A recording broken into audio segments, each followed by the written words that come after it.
What's going on, everybody? Welcome back to another episode of JaAR.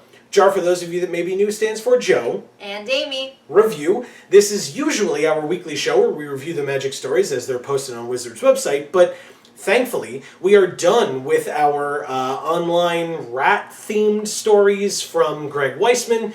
And so what we wanted to do this week, because we promised we would be back, is we are going to review part one of many.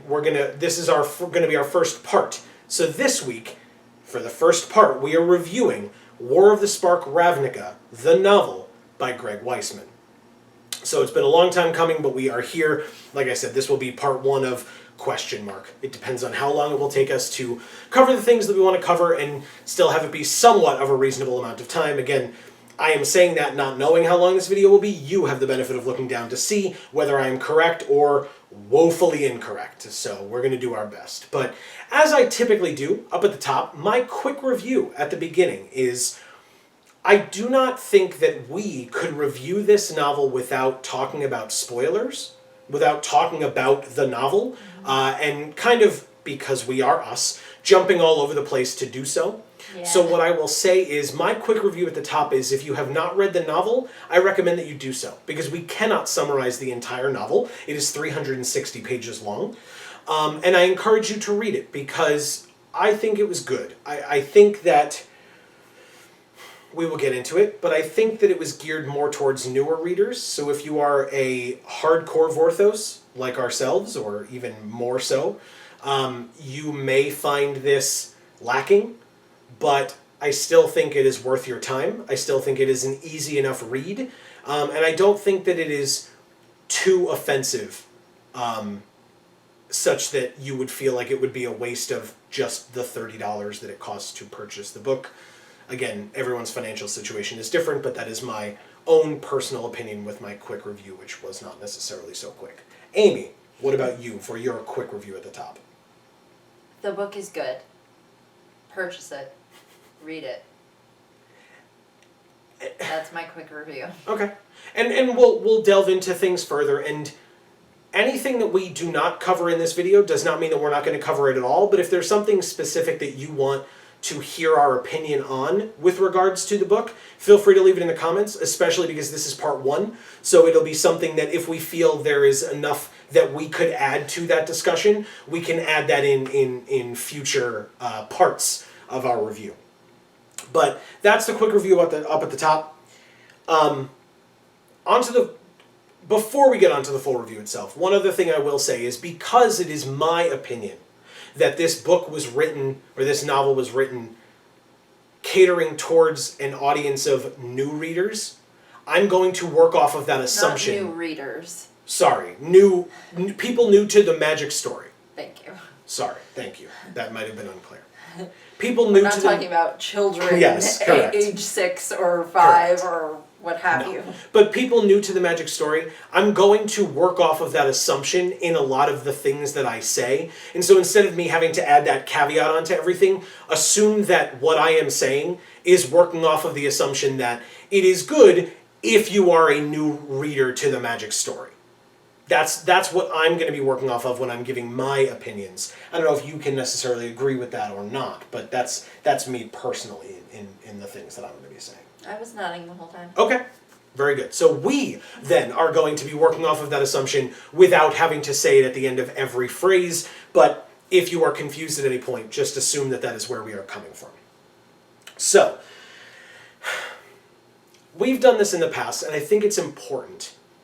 There are a lot of things surrounding this novel that aren't the words on the page, what is in black and white once you've cracked the binding, right?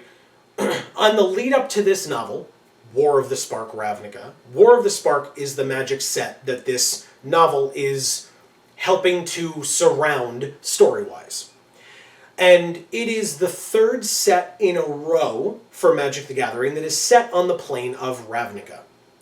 And that's great. It is a beloved plane, and this is now our, War of the Spark being now our, our 7th set on Ravnica. Return to Ravnica again. Right, again. Again. Right, well, because you had, oh no, actually, I'm wrong. Am I wrong? I'm wrong. 3, 6, 9. This is the 9th set. Wow. I'm glossing over these things. I'm thinking back to the 2-set model for a block. These were, Ravnica was back when there were 3 sets. Yeah. So yeah, this is the 9th time that we were on this plane, which I believe then is only beaten by Dominaria, which kind of counts but kind of doesn't. Like, Dominaria was just the default setting back in the origins of Magic. Way back in the day. Right, where all the sets were set. So I don't know. I would argue that this is somewhat unprecedented for the amount of times that we've been on Ravnica, despite the fact that arguably we've been on Dominaria more. It's just more focused on Ravnica as a whole for all 9 of these sets. So, with that being said, there were stories for Guilds of Ravnica and Ravnica Allegiance, which were the 2 sets on Ravnica that immediately preceded War of the Spark. And they were very good stories. We've reviewed them, and you can go back and check them out for yourselves. And there may have been ones that we thought were not as good. I'm not here to reiterate those reviews. Feel free to go check those out for yourself. But those were stories for Guilds of Ravnica and Ravnica Allegiance that were not part of the main canon of the stories. They were separate and apart. They were following random guild members or citizens of Ravnica, non-Planeswalker characters, who were living in the world of Ravnica as it was pre-Bolus, basically. Yes. Immediately pre-Bolus, in fact. And so there were certain things here and there that kind of hinted at the fact that we were around the time of Guilds of Ravnica or Ravnica Allegiance. Jace had been away for a while as the Living Guild Pact, and it showed. Right. But there were other things going on Ravnica that involved characters that played a big part in this novel, such as characters like Kaya and Ralzeric and Veraska, to name a few. And we, at the time that this novel was released, and for a fair amount of time after the novel had been released and was out and available for people to read, we did not know a lot of the information that occurred with these main story characters during Guilds of Ravnica and Ravnica Allegiance, despite the fact that they were stories that should have been known to us, especially given the way that the novel, this novel that we're talking about today, talks about those events as if we know what has happened already. And it does. It blatantly mentions these things. It very much does. As if you are supposed to know what has occurred. Right.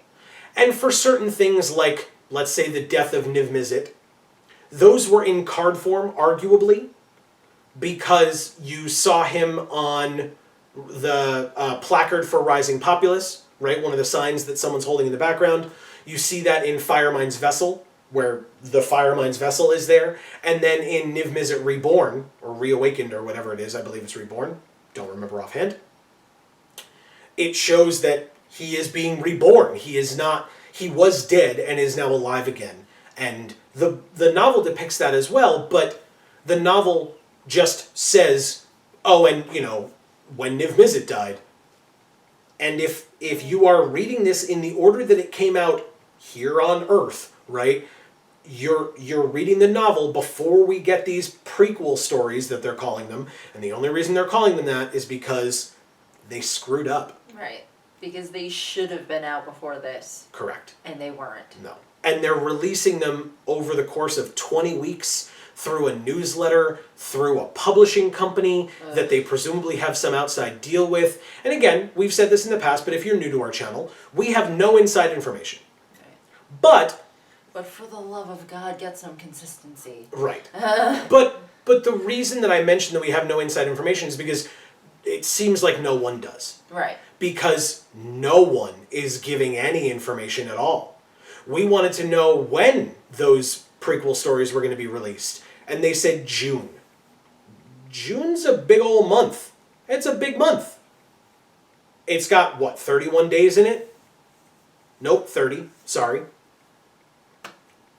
And presumably it would be released on a Wednesday, because that's when the stories are released, but we didn't know that. That really doesn't mean anything. No, and we didn't know that. We didn't know that that was a fact. We also didn't know that it was going to overlap. Like, that the first 2 chapter releases were going to overlap with the online story releases for Rat's side story or parallel story. Because that's stupid. Why would you do that? Because they screwed up and needed that information out regardless. But, so all of that being said, parts of this novel are going to become clearer, I hope, we hope, once we have fully read the prequel story / novel that is being released as individual chapters through a newsletter. Yeah. Hopefully. I can't promise that because I haven't read it, so I don't know that. And nor were we given that promise, technically. It's just that it makes sense. But because it makes sense and because it's logical, you cannot count on the fact that that is then what they will do. Because here we are, where prequel stories that they knew existed and they knew were coming out didn't precede the novel that assumes that you knew what the prequel stories were. Right. Not what the prequel stories were, but all of the information that came in the prequel stories. Correct. So, it's dumb, it's screwed up, and there's nothing that we can do about it. Yeah.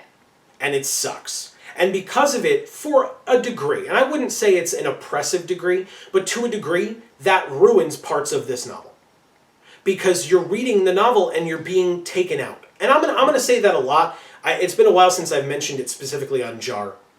But I had we had actually a theater teacher who I respected very much. I believe you did as well. I don't want to speak for you, but he was very, very good at his job. And I really respected him. And that's where we met. So it's definitely a formative part of our lives. But one of the things that he always stressed was when he was watching us performing and going through the play, he never wanted to be taken out of the story that was being told on the stage. And he would feel that that would happen if there was a flub or a mistake or a blooper or whatever you want to call it, right? Or a lot of distractions happening in the background, or right. If the stage crew was visible or something like that. And so when I am consuming entertainment, I've so internalized that he has said that. If I'm being taken out, if I'm sitting in a movie theater and, well, let's use, we are not viewers of the show, but I'm not deaf and can hear news as well. Based on when we're filming this, shortly before this filming date, Game of Thrones came to an end. And in one of the final episodes, there was like a Starbucks coffee cup or something in one of the shots. One of the extras or crew people or actors left a Starbucks cup on the set. It wasn't caught and it was filmed. And it was a huge thing. A bunch of people were talking about it. It was on the news, which I think is a little excessive, but hey, whatever, to each their own. But you seeing that That's really sad. Yes, but you seeing that Starbucks cup takes you out of the experience. Now you're not watching Game of Thrones anymore. Now you're watching a fictional television show. Right? You're not watching these characters going through this war or these conflicts. You're watching actors acting.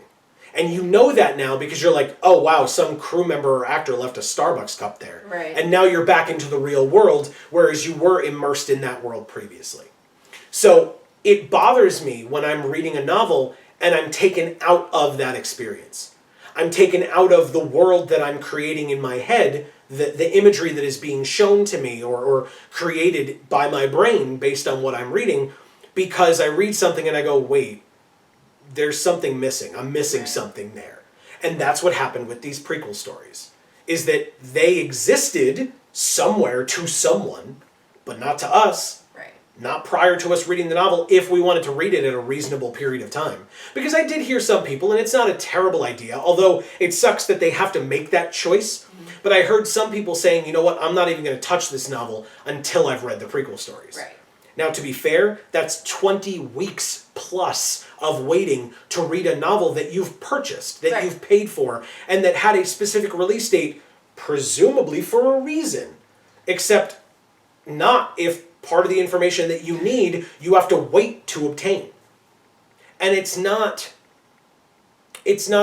Star Wars prequels, where you see it's them... different characters and different arcs or whatever. Right. And No. it somewhat informs what occurred, but you don't need to have fully understood it to appreciate the original product. Right. It's not. And that's to say nothing of people's opinions of the quality of the prequels, because that's not where I'm going in terms of Star Wars. So that's the first thing we have to mention off the top, is that they screwed up big time. And we've talked already, go check out our other videos of how we think they dropped the ball with marketing for this novel as well. There were a lot of problems in the background with this novel. Right. And then it came. One thing I will give props for, and this is, I guess, me giving props to Amazon, which they don't need. They don't need my support.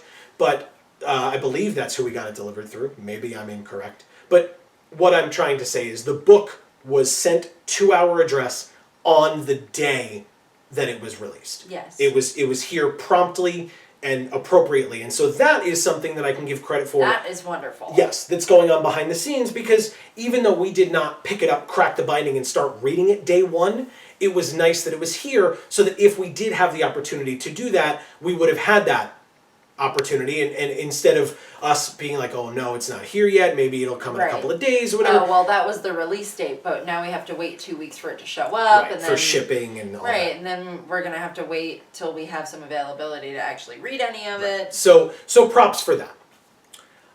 So I'm going to go into now we can finally start talking about the actual text, right? We can now crack this book. We've talked about some of the background stuff, and there'll be more in the coming weeks, but we've now cracked the novel. One thing I wanted to point out that I thought was good, because again, we think the book is good, despite what we started off kind of negatively.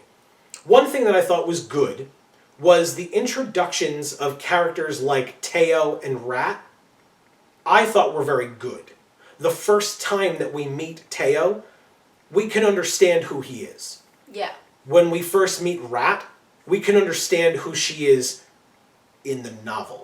Right. Please go watch our reviews. Don't necessarily read the stories, but watch our reviews of the Rat parallel stories to this novel. You will hear a very different tone from us, but in the novel, she worked. Right. At least in her introduction, at minimum. Her introduction with her and Teo playing off of one another was great. I loved it. Because you really got to see Rat's personality. There was not a question to you as to who Arathia Shakta was, because she told you, and told you, and told you, but not in an annoying way, in kind of an acute and endearing way, because that's who she is. Okay. Right? That was kind of her character. I don't know if you felt the same way, but... I don't know if I remember it that well. So we read it in the novel, and then it was reproduced, so you may have forgotten it on purpose because it was thrown at us twice, but just the whole situation of her, like, she meets Teo for the first time, and he sees her, and she's just talking at him, and every time he tries to respond, he, like, gets one word in, and then she interrupts him and assumes what he's going to say and talks over him, like, for a while, until he eventually just is like, stop it, and they have that bit of back and forth, which, like I said, I thought was really cute. Yeah. So. Okay. Again, I don't know if you now remember it enough. Yeah. Another thing when we meet Rat, and we might be jumping around a bit. It's not like we're gonna. And then this thing from chapter 2, like, allow us to, we're working with the first third of the novel in this one, but not exactly parsed out perfectly. We're doing our best.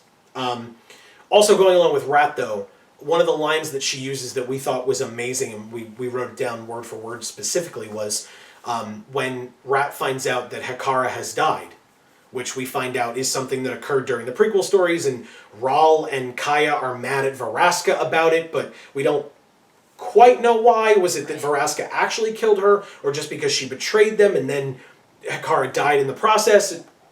We'll find out in the prequels. But they assume that you know it, so they just talk about it like it's not a big deal. But Rat finds out that Hekara has died, and Rat, in her emotional state, says, she knew me, she saw me. And prior to us knowing who Rat was, that statement was powerful. And now knowing who she is, it has a double meaning. But just that statement of, I would hope most people would get that, would understand that Rat has a friend who sees her. That doesn't mean with Hikara's eyes. It means that Hikara knows Rat as a person and knows what she needs and is. And we thought that was really powerful as a line because, again, we don't know these characters. We don't know who Hikara is at this point because we should have met her in the prequels. And again, I will try to not harp on that every 5 seconds, but it's true. Again, it takes you out of the story because they're talking about Hikara like she's an old friend of theirs. And you're like, well, I know Ralzeric and I kind of know Kaya and I know Veraska, but who's this Hikara person, right? And I know Lavinia and I know Isperia. Hikara is not someone who we are fully familiar with. I wish we'd known about her. And then maybe Amy, you can talk about. We noticed there was a number of times, somewhat scattered throughout the novel, but Ralzeric kind of crushing on Gideon a bit. Yeah. Not even. Just kind of. I don't know. It just felt really pandery and very much like, we're inclusive now. Because if you're not aware, for whatever reason, because we're reviewing this novel and we don't know necessarily if you've read it, but Ral is revealed to be at least partially gay, whether he's bisexual or gay, it's not perfectly clear, but he is in a gay relationship with Tomek Verona, and then again is talking in the novel about his interest in, or at least his attraction to Gideon, right? His physical attraction to Gideon. So there's that, and you take that how you will, but it's just something that we noticed and, we decided to write it down. Yeah, it's just kind of boring and pandery and I don't know. Because it's not as if he's there saying, anything real. Right. It's not as if he's saying like, I am actually attracted to this person, like I want to find out more about them, stuff like that. No, he's just like, beef slab. Yeah. Like he really called him. Fills out that armor or whatever. Like that's not a quote, but I mean it's the same idea, right?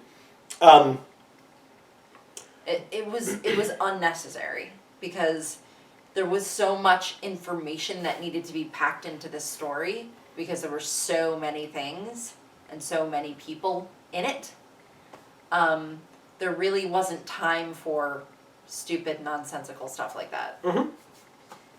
It really just felt like they were trying so hard to be like, well, we've declared that Rawl is gay, and therefore we're going to tell everybody, and we're going to tell you time and time again, because we want to make sure you remember he's gay. And it's like, okay, no, we got it.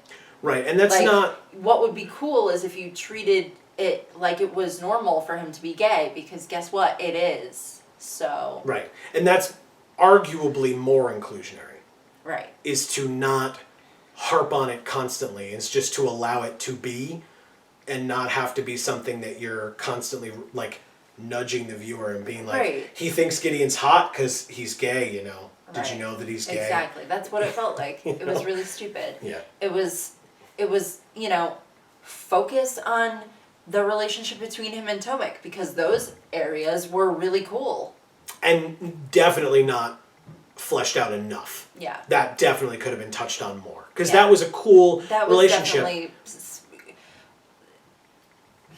like I said before, there was so much stuff in here, and it seems like with 360 some odd pages, there would be enough space for it all, but there really was not. And so everything that was cool about this book would have been cooler if it had been elaborated on. But that being said, that doesn't make them not cool. Mm-hmm. Correct. Speaking of things that are cool, one of the things that I liked, to go in a more positive direction, the flavor of Karn towards the beginning was great. Karn shows up and notices that Rahl is very proud of the fact that he is using goggles. Rahl is using goggles that he has made or has had made for him that allow him to see the aura of planeswalkers and that they glow yellow, or they have like a yellow light trail coming off of them. And he can see that. And Karn, being the character that he is, and if you look at the abilities on the Karn card from War of the Spark that care about activated abilities of artifacts, Karn walks up, looks at the goggles or asks to see the goggles and takes them from Rahl, looks at them and goes, oh, I see what this is, and then uses his abilities, and now everyone has the ability that Rahl had with his goggles. And Rahl's a little jealous, right? He's like, oh, you know, that made me unique. But at the same time, it's super flavorful for Karn, because as soon as that happened, I was like, oh man, now Karn's card makes so much more sense, right? Obviously, we know Karn can do those things, but to see it again as a reminder of why the card in the set is the way it is was a very nice include. Yes, super cool. Yes. And it also makes sense for him to not be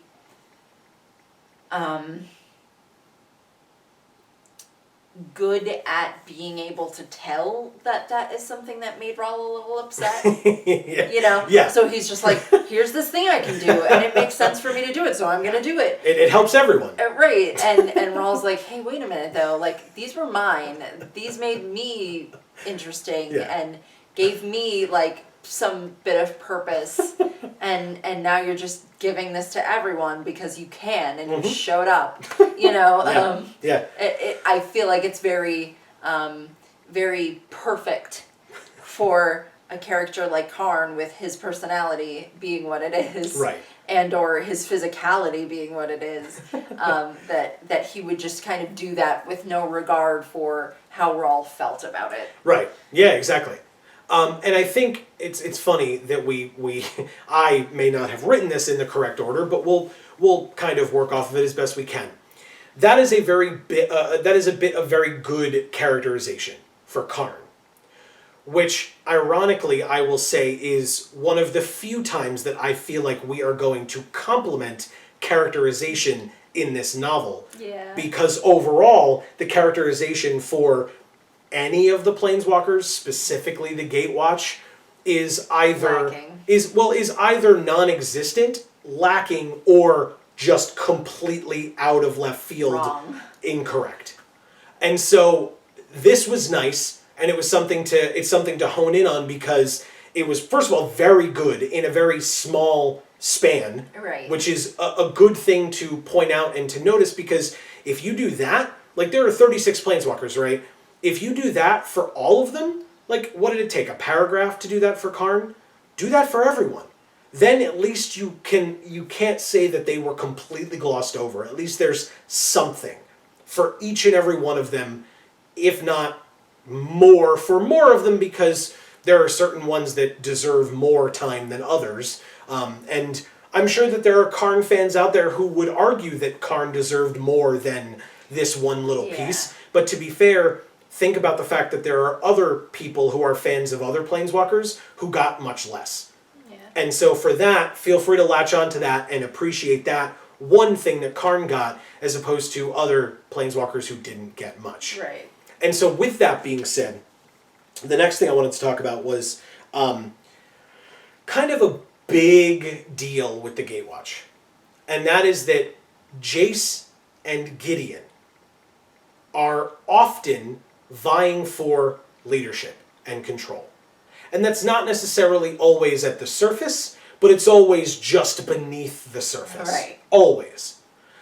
And Teo, being the newbie and being the person who is new to all of this, including planeswalking in general, right, which is how, if we are continuing to assume that this is for new people to the Magic story, Teo is going to learn about planeswalking now. Right. Even though it's pretty obvious to most of us what that is. Right. But to people that are not aware of what Magic the Gathering is in terms of the multiverse and planeswalkers, that's very helpful. Right. So when we are in the chapters with Teo where he's learning about these things... Especially since they didn't get to read the prequel stories before the actual story that came after the prequels. But released before them. Right. Yeah. But it's the opportunity for new audience members, if you will, to understand a little bit better what's going on, because Teo is their proxy in the novel in terms of, hey, just so that you understand what's going on, here's a little hand-holding. Right. Or a lot of hand-holding, which... Right. So it was a way to usher in exposition and backstory and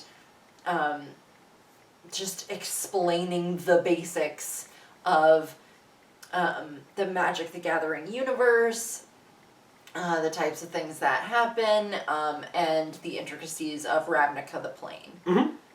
And it arguably worked. I do not think that you would be incorrect if you felt that it was too much hand-holding. Right. But again, you also have to be aware of where you're coming at it from. Right? We are people who have read many, many, many Magic stories, yes, and have the episodes of JaAR to prove it, and right, have been reading even since before we started filming our reviews. Yeah. But trying to look at it from the lens of a new reader may give you a different perspective. It may not. A new reader very well may say, you know what, even that's a little too much. Right. Now you're beating me over the head with it. There's so much new information. How am I supposed to... It's annoying and boring, yes, and all over the place. Right. And so I don't think it's unfair for you to say that, for anyone to say that. Right. But I think that we all should be aware of our biases going in as well. Right. And I'm curious to hear from a non-reader, or a non...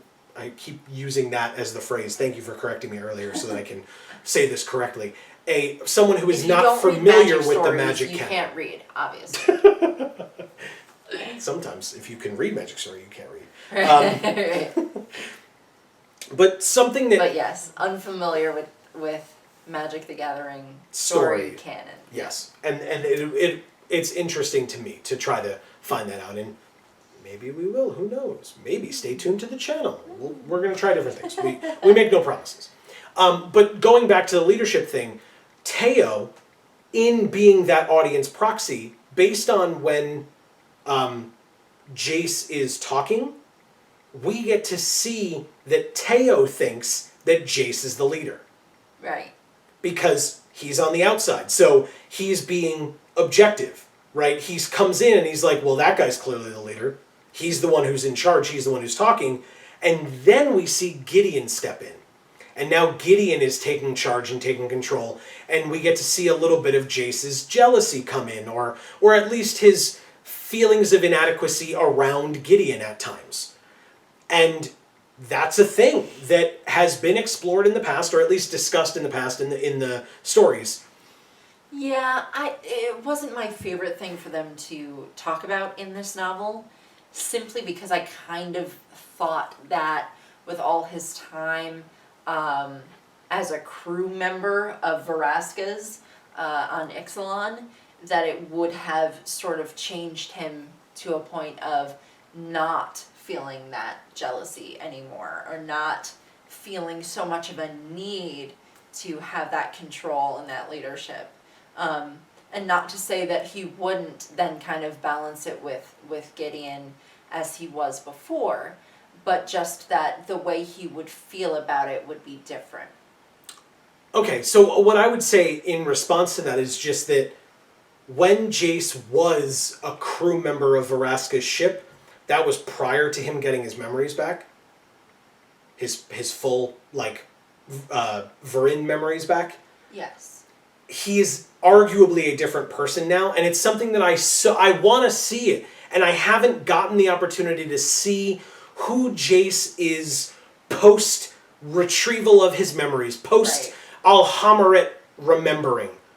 I haven't gotten to see that Jace yet, and that's something that I want very desperately. Right. Because my opinion, and you can go back and watch those JaARs, I strongly still stand behind that, and I think they just screwed it up entirely, and we'll talk about that. But I think that Jace now is a very different man than he was when he was on Amonkhet and lost to Bolas, when he was on Ixalan and didn't have his memories, etc. Anything. When he was any of those things. I think that they should make him super ultra powerful now.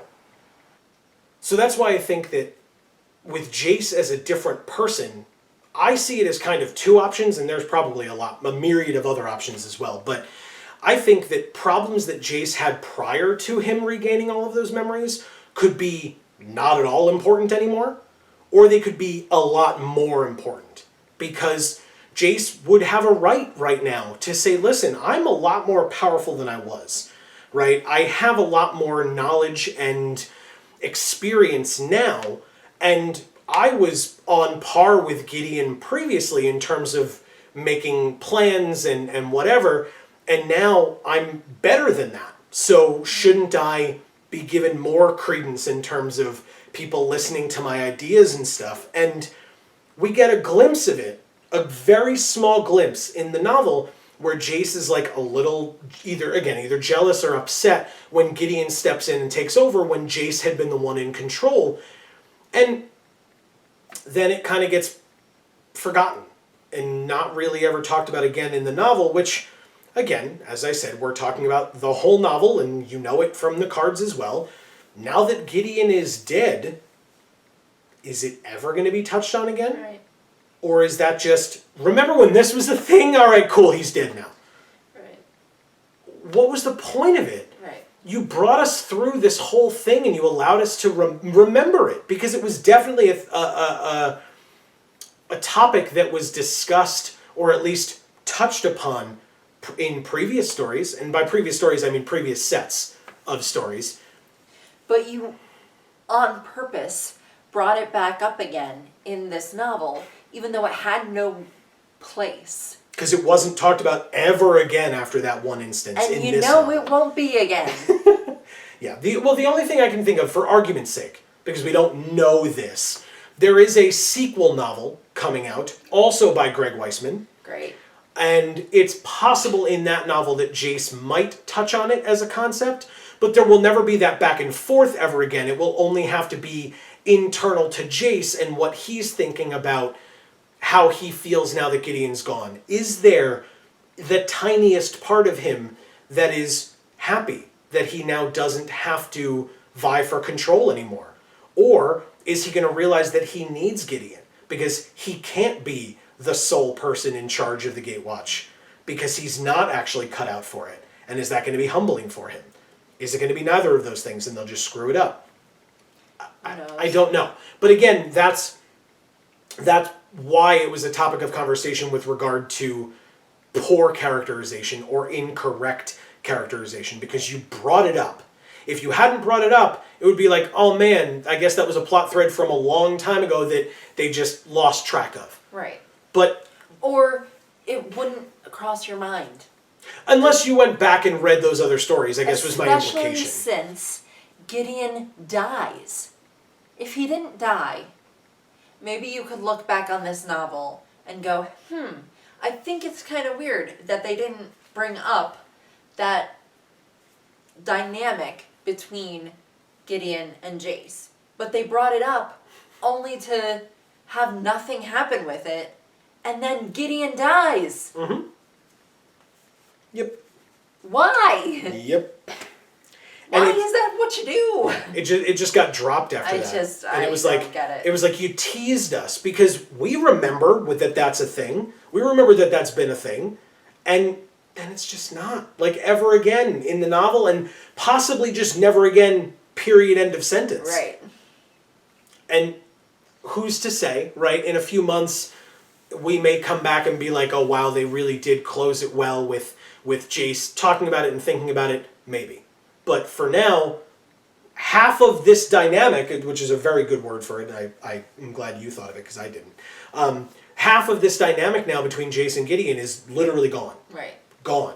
And not for nothing, but Jace has a lot of other things to unpack besides Gideon's not the leader anymore and I get to be. Like, there's a lot of other things that Jace should be focused on instead. Really intense characterization with him that ought to occur. that probably won't. I shouldn't say that, but that's how I feel. Well, and this is something that we can talk about it in the later reviews. I have a theory as to why this characterization issue is an issue, but I wanna stay with this first third part for now, and we can touch upon that in maybe that means we're doing 3 parts. Maybe we're doing more. I can't promise anything. We will see how long we feel it needs to take. Speaking of Gideon, Amy, Yes. let's throw it to you. Because something in part 1, or the first third of the novel, bothered you. And it didn't not bother me, but I think it was something that you focused on a lot heavier than I did. Really? And that was Gideon's relationship to the Eternals. Oh, yeah. So I'll set the stage and then I'll just let you go ahead. Okay. For those of you that do not remember, these Eternals, these blue Lazatep-covered zombies, are from Amonkhet. And when we were on Amonkhet for the stories, much better stories than we have had recently, these Eternals were people first. Right. And they were crop members. So there were different crops of people. I won't necessarily say humans, because there were Avens and jackals and etc. And they fought through the trials of Amonkhet. And specifically in Bantu's trials, Trials of Ambition, I believe, was what they were called. Which is the one that we saw Gideon go through. At the end, or throughout, they were like sacrificing themselves in different rooms, right? One person had to die here, and only 3 people could get through here, or 3 people had to stay behind here to die, and Sacrificing themselves and each other. well, I was going to say, and then in the last room, it was you needed a basically still living heart to continue, which means you needed to cut it out of the body of one of your friends. And they did it as if it was no big deal at all. They just... Because it was for the gods. Right. Who they didn't know, well, they believed that Bolus was a positive figure, and so the god pharaoh that he was, and not the evil schemer that we all know him to be. And so they were duped into thinking that this made sense, that this venture was noble, and a just cause, and also that dying was not a bad thing, right? You wanted to be able to become a champion, but if you died, you were still dying in service to your god pharaoh, Right. which they didn't know meant that they were going to be used as an army to invade another plane of existence in Ravnica. Right. And Gideon notices... For the gigs. Right.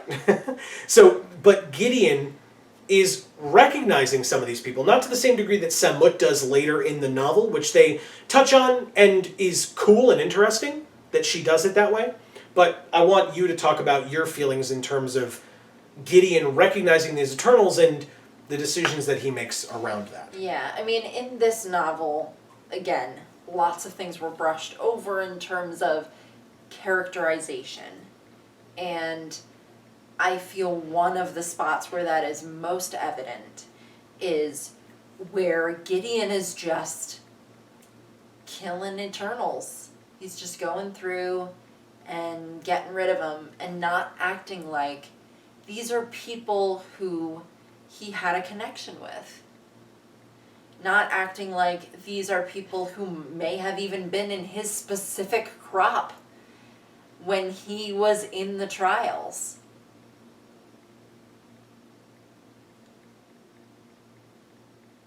Everyone on that plane, every citizen of Amonkhet, was arguably a person that he felt a connection to. And part of that is because of the connection that he had with Oketra, the god, and part of that was simply they kind of welcomed him in, and he felt like he was like them because he was a soldier, and so were they. And his connection to Theros with the gods of Theros, where he had an adverse relationship to the Theros gods, but now was learning that there was a possibility to have a positive relationship with gods like the ones on Amonkhet, specifically on Which Ketchum, as you was mentioned. an extremely important part of Gideon's arc. Correct. And then now fast forward to this novel, and he's just slaying these Eternals because they're Eternals. And it's like, yeah, but each one of these Eternals that you're killing was a person on Amonkhet that was potentially, possibly even a friend. And who almost certainly died through deceit. Right. Through false promises, if you will. Right. And False pretenses. You know, they were all manipulated into believing that their death was going to be worth something. When in reality, all that happened was they were being manipulated into killing one another, because the more people that died, the more throwaways could be in Bolus's army. And there were definitely a lot of them, based on how many died in different ways in this story. And you didn't, and I will say they referenced too many times even Samut's connection to the Eternals, and how she kept on reiterating every single time that she killed an Eternal, she prayed for that person's soul, basically. She said, so-and-so, I set you free, and killed them. So-and-so, I set you free, because she knew each and every one of their names. And for each and every one of them, they said, and I set you free, and I set you free. To the point where, like you said, if they mentioning it too much, it was like, well, Samut's over there fighting, presumably setting them all free, right? Like, the other Planeswalkers knew, like, okay, Samut's killing, but she's doing it by saying, I set you free, so-and-so, and I set you free, so-and-so. Right, so it's not as if she was whispering this softly to the Eternal as she was killing it. Everyone knew that this was her response. Correct. The weird thing is that Gideon in no way had this response, and he should have. He might not have known their names, and it might not have even made sense for him to be like, I set you free now, but it would have made sense for it to at least give you some kind of a feeling like he had any clue or care who these people were. Mm-hmm. And not only that, but I'll do you one better. It might not have made sense for him to say, I set you free to them, even if he felt that that's what he was doing, because he was using the damn Black Blade. Yeah. Because why? It's a soul-sucking sword. Now, I don't recall if they mentioned it in the novel, to be fair, if the Eternals, like if Gideon knew that when he was using it that it was sucking souls out of the Eternals, because I don't remember if they... he might not have known that. Well, and also I don't know that the Eternals necessarily had their souls still in there, because they were that's undead. True too. So I don't recall specifically, but it was still your point, and very validly your point, that he's a white mage just casually using a soul-sucking sword. Yeah, he's a white planeswalker killing zombies who were once kind of his friends with a black blade that sucks souls. That he had because he needed it in his mind to take care of Nicol Bolas. Sure, fine, get it, you're a strategist, it's the only weapon that you know will work, and even then it doesn't, but then so why regardless, is that the weapon you're using to kill the Eternals? Correct. And also, I never thought it made sense for him to wield a weapon in the first place. Well, and when it was used on Belzenlock, he attempted to wield it and was unsuccessful as well. Right. Liliana was the one who used it. Right, and so I thought when that happened that he wasn't going to ultimately use that sword. Well, and he did, but then didn't. Right. He did for the fodder of the Eternals. Right. And but then yet another manipulation, guess what? Nicol Bolas convinced you that that was a sword that would kill him, when in reality it does jack. Well, and I thought that was somewhat interesting, though, that Bolus was able to convince them that was the only, like, that he led them on that path or allowed them to go along that path, that this is the only thing that will work, which meant that they looked at no other alternatives. Right. And because they looked at no other alternatives, when Blackblade shattered, as we have now heard twice now, through the novel and through Rat's story last week, I believe, when Gideon fell, so fell the hopes of Ravnica. Right. that line was beaten to death last week. I will help it this week by giving it another good swift let's kick. Beat it back. Yeah. But yeah, I mean, I don't know. It just keeps reminding me of that one line from that story with Nissa and Emrakul, where she said to Nissa, don't be the most powerful chess piece. Be the hand that moves the chess piece. And that serves. And clearly, it's so vibrantly evident that all of these planeswalkers showed up thinking how special they were, thinking how great a chess piece they were, that they could win this game of chess, and Nicol Bolas is just sitting there giggling, moving them around. Yeah.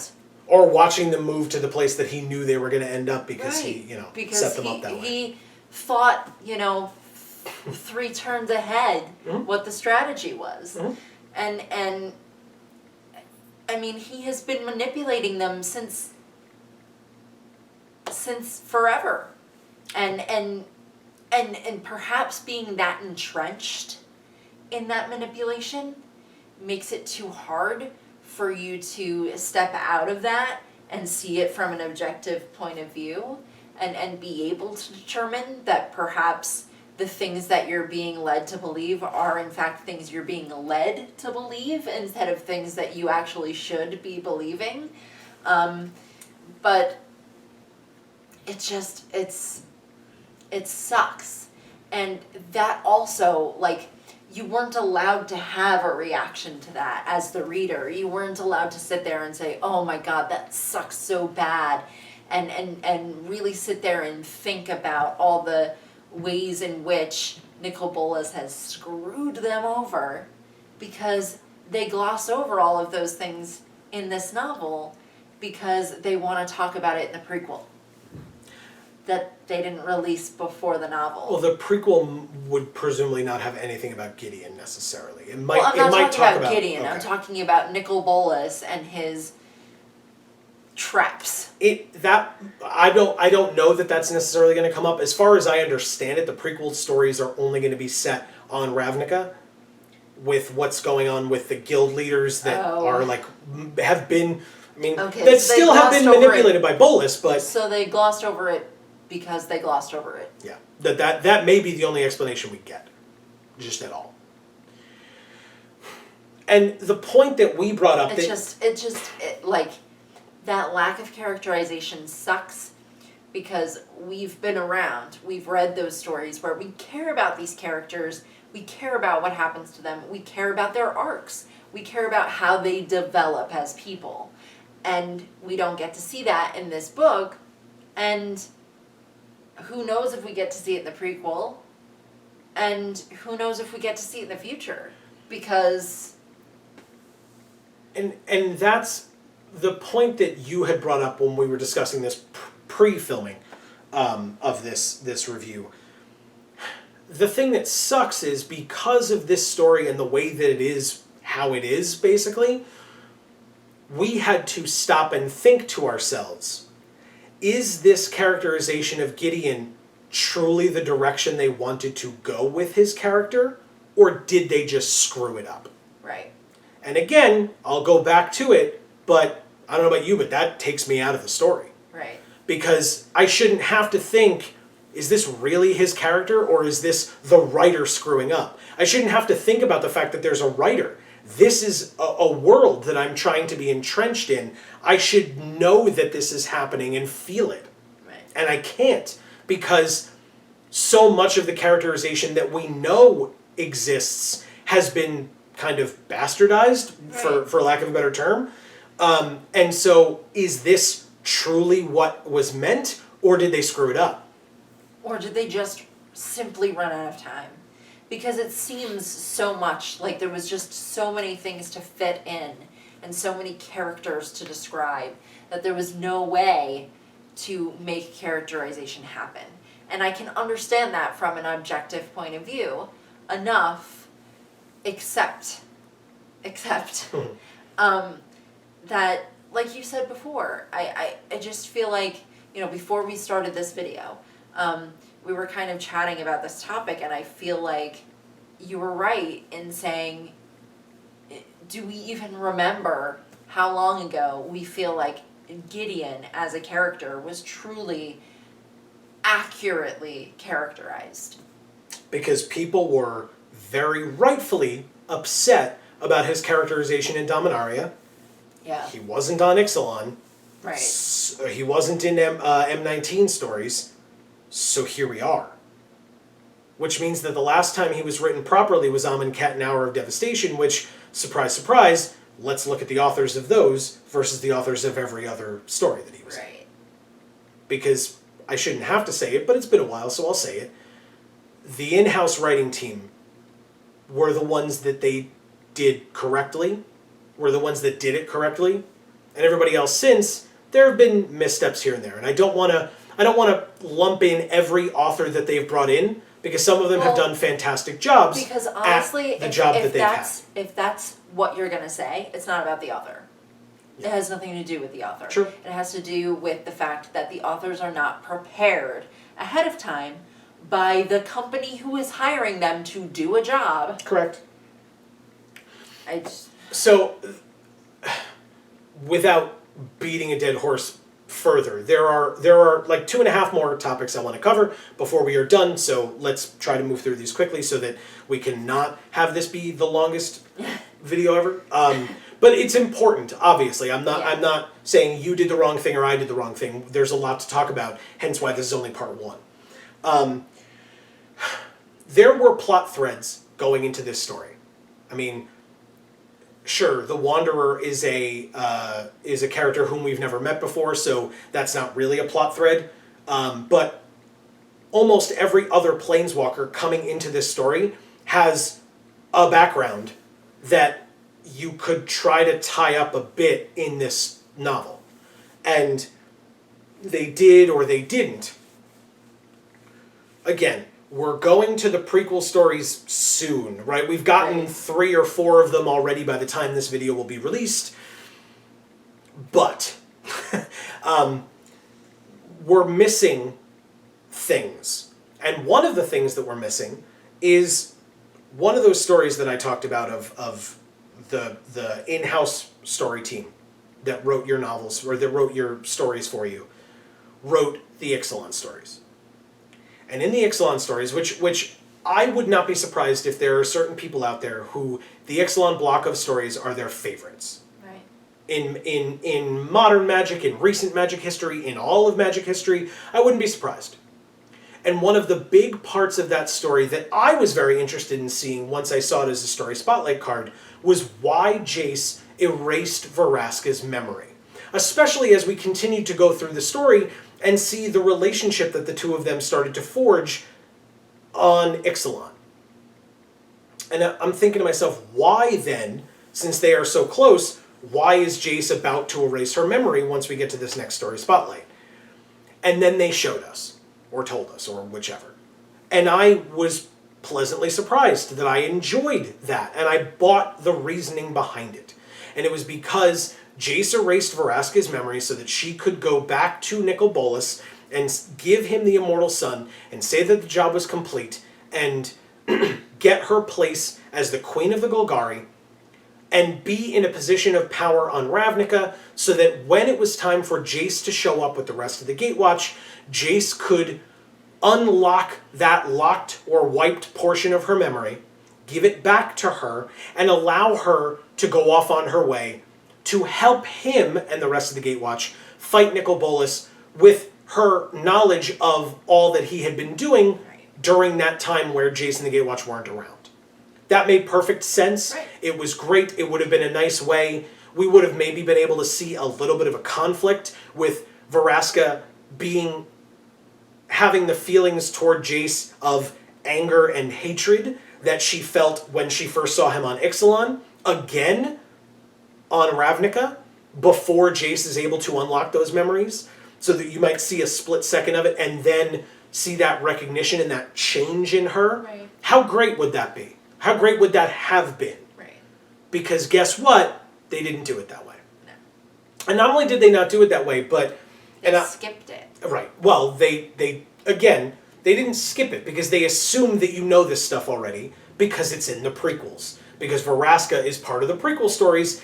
These are things that happened on Ravnica, excuse me, because Ravnica, the prequel stories, The Gathering Storm, as it's called, shows, or Vraska, I guess, tells us in this novel that someone else unlocked her memories for her. Yeah. I don't recall if she says it's a shaman or something. Cop out. It's also wrong. It's wrong. Because the person who unlocked her memories, and again, I have not read the story yet, so maybe they do a good job of fixing their mistake in glossing over this, but the person who restored her memories would not have been able to do it. Jace had done it, had erased her mind or erased her memory in such a way that Nicol Bolas would not have been able to realize that they were gone. Right. Bolas, the most powerful, arguably, telepath in the multiverse, right, would not have been able to realize that this woman had missing pieces of her memory, and then some random shaman or something gave it back to her. Yeah, it's like, no. What? No. I haven't read the prequels yet, but already, there's no way. There's no way that you can explain that away and that makes sense. And there's a lot more to it than that, where I think that the amazing relationship that was fostered through the Ixalan stories between Jace and Vraska and that whole plan that they set, it just was ignored and seemingly retconned almost fully, which is garbage because those stories were so good and their relationship is so interesting between Jace and Vraska, and yet it's gone now. Yeah. Arguably, it's just straight gone, and now they're just lovey-dovey and cutesy, and that's it. They're just in a relationship, and they don't have to have gone through any of the trials and tribulations that the in-house story team had set them up for, because characterization is so wonky right now, and or non-existent. Right. And so you can't expect your farmed-out authors to be able to properly characterize these characters that they only have a certain period of time to do the research on and then have to write from their perspective. Right. And then have to write a 360-page novel that doesn't include characterization. Because there's 36 of them that you have to cover. Right. And you also have and the chapters events of the story. Right, well I was going to say... It's not just a book of backstory. Right. So that's one. The second one is one that I don't know that I've heard a lot of people talking about, but it's something that, because the Vraska thing is definitely not unique in us saying that. But something that I haven't heard a lot of people talk about is something that we talked about, because we're going to talk about Vivian Reed. Vivian Reed is a character who received 4 stories around the time of M19, right? The M19 stories came out, and then after it, we waited for a while. And feel free to go back and look at our channel for when we talked about the fact that there was no information whatsoever from Wizards of the Coast as to when we were getting those stories, when they were coming, why they weren't coming, when they were going to at least tell us when they were coming. We heard nothing. We heard nothing at all. And we talked about it and we were upset about it. And you can go check out that video because I don't want to raise my blood pressure any further in discussing it here. But one of the things that I said when we finally did get the stories is that Vivian Reed is very clearly a lone wolf. Yes. Right? No pun intended for Arlen Cord being around as well. And Park Green, right? At least Park Green. Vivian Reed is around in this novel, and I said that I didn't want her to be in this story. I said that back when we saw her in the M19 side stories. And I said it because Vivian Reed is a lone wolf. And I didn't want them to have to waste time in the novel that was coming out about War of the Spark. I didn't know it was War of the Spark at the time. But the novel that was coming out for the final fight with Nicol Bolas, I didn't want to have to deal with the typical hero meets hero, but it's the hero that doesn't work and play well with others, and now has to try to figure out that these people are worth it and they're good people, Right. and so that you have to like reintroduce her to everyone else. Well, I didn't have to worry about that because they just didn't do that at all. Right. They just acted like it would be totally cool for her to just team up with them and just do whatever they said. She shows up, and Ajani and Gideon are the two that she meets up with, which, to be fair, are probably two of the best for her to have met. Right. Because she is probably not going to be able to just knock an arrow and be like, you're going to do what I say, and have them go, yep, sorry, right? Because they're big, burly men, and Gideon can be invulnerable, and it's not going to work out that way. But Vivian turns around and goes, I'm here, we have to kill that dragon. And Ajani's like, hold on, we have some other things to do first. We can't just kill him, right away. We have to go do this other thing first. And her response is just, all right, well, as long as he's dead. As long as he dies, or something like that. Right. And it's like, that's incorrect. No. That's incorrect. And also, you talk about Vivian Reed would not show up to a plane and immediately acquiesce to the first person who tells her no. You're right. That's not how that works for Vivian Reed. No. But again, with the lack of characterization and the poor characterization when it does exist, Right. it's somewhat unfortunately to be expected. Right. And It was garbage. I think what would have happened realistically if she did show up to a plane and that person said those words to her, she would have just gone off and tried to kill Nicol Bolas by herself, and gotten herself killed. Yeah, and then she might have been the one to lose her spark first instead of Domri. Right. Which wouldn't be the worst thing in the world, And that would have but made more sense, to be honest. but they presumably, since her card has been previewed, or she has been previewed as a walker in M20, so presumably they need her for the stories going forward, but not Domri Raid, even though he's a Wow. fan favorite. right. Right. Nope. But again, characterization is what it is, right? And yet it is what it is in that it doesn't exist. It doesn't. She was not that character. She would not have taken no for an answer, no matter who it was from or how big they were. Right. They just wouldn't. Or she wouldn't. She wouldn't accept it. And it frustrates me because you bothered to give her 4 stories where you basically told us she's a lone wolf, she won't take crap from anyone, she doesn't work with anyone, and then the next time we see her, she immediately hears no and goes, all right, whatever, as long as what I want happens. But it's not going to happen the way you want it, because you just learned that. They just told you no and you went along with it. It's frustrating.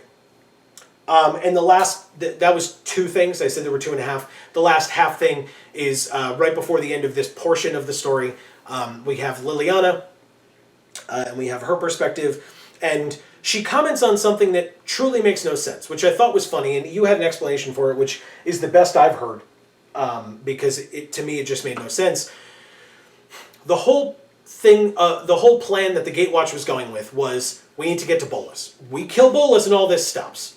Right? And then all the Eternals start coming out and killing Ravnicans, and the entire Gatewatch goes, whoa, whoa, whoa, whoa, whoa. We can't go after Bolas anymore, we gotta save all these people. Right. It's like, but he's right over, if you stop him, then all this other things, they stop. You could just, if your whole plan is hit him with Blackblade, you don't have to save all the people to hit him with Blackblade. You have Blackblade and you have him. Right. And in fact, at the time that you were thinking, let's go get him, Elder Spell hadn't activated yet. Right. They don't know that, of course. They don't know that it's coming and that's what's going on. But just go. Just hit him with the sword and maybe you do it.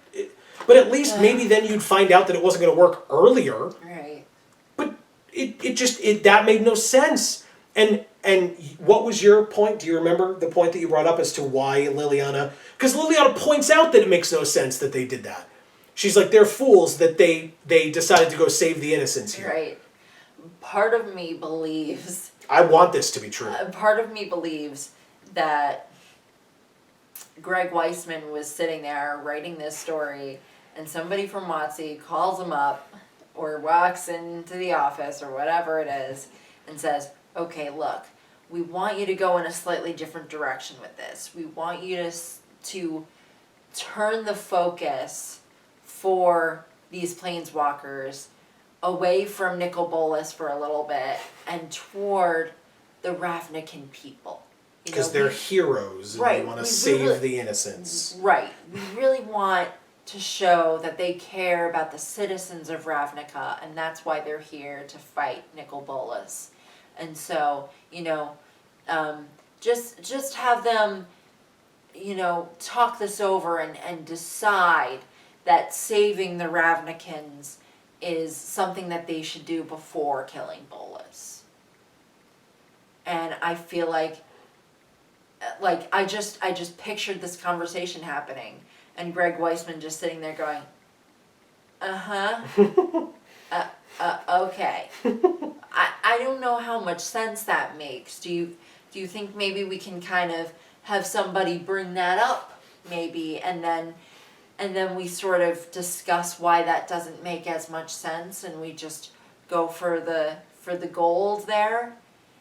And then the person said, no, it's very important that we make them feel like heroes and give them a reason to be on Ravnica, fighting, Nicol Bolas for the Ravnicans, Okay, yep, have a nice day. I'll get that in there. And then he just writes it in the story, and then he literally gives Liliana the dialogue to say how stupid it is, because he feels it's stupid. Yeah, I'm sure that I would love for that. I mean, all of this is my assumption, but this is the thing that played out in my head. I think it's your wishful thinking, but I think it's great. Maybe, I think it's great. But regardless, so that is part one. Apologies for the length. We have been sitting here doing this as well for that long, but apologies for the length, but that's why we're doing it in parts. There's a lot to parse out. Yeah.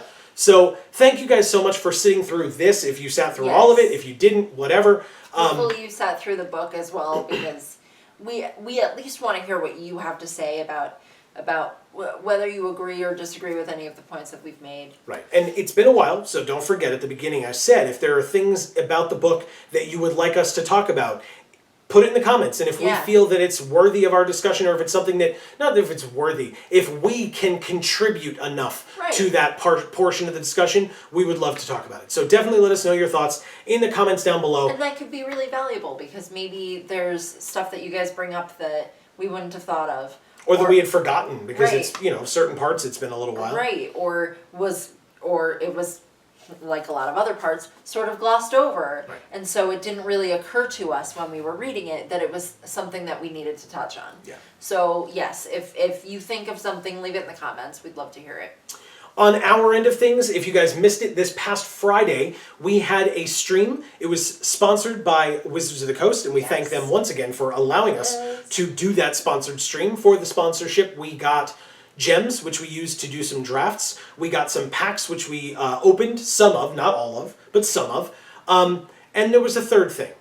And I'm not going to spoil it for you, but if you watch that stream, which the VOD, the video on demand, is still on our channel, it is like 6 hours and 45 minutes long, maybe towards the latter end, maybe towards the actual end. There's some information in there. Yeah. And you might be able to receive some of the gifts that were given to us that we're going to give to you. So feel free to go check out that video. That's all I'm going to say about it. But for those of you that were there, that stopped in, whether you were there for all of it, part of it, a second of it, who cares? Thank you all so much for the support. If you go check it out after the fact, thank you for the support. If you're new to the channel, welcome. The subscribe button, no matter what, will pop up here. Please feel free to check your subscription, make sure that you are still subscribed, because that happens. Or ring the bell, or whatever they say. All of those YouTube-related things. Right. Thank you all so much for watching this episode of JaAR, where we reviewed the book, Part 1. And we are here spending a long time reviewing the book, spending multiple parts spending a long time reviewing the book, because we are going to join you as we show off our... #Vorthos Pride. feel like I went on a long walk to get to it that time, but I tried. You always do. I know. It's because I'm long-winded. It's what I do. Check the timestamp. So, thank you all so much.